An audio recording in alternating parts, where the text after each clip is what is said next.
cả cháu dù ta là lý su lâu nay là mình cái ông trẻ bị đòn làm hôn na bị xây na thả cho tết đến na chắc na thả mình bị tuổi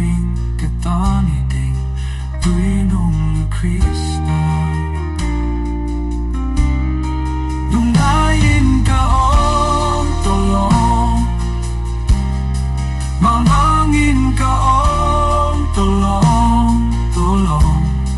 katang Calvary crossa tuy nung luluang chu tu o hinapyang ante halle tolovan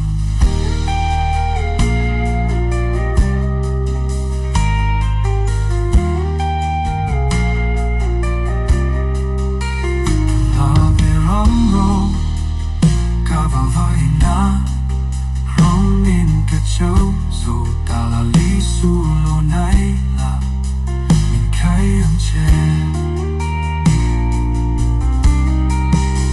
để đó năm mũi na để xây na thả cho tên đến na chắc na thả mình về tuổi cái đó như đi với nụ Krista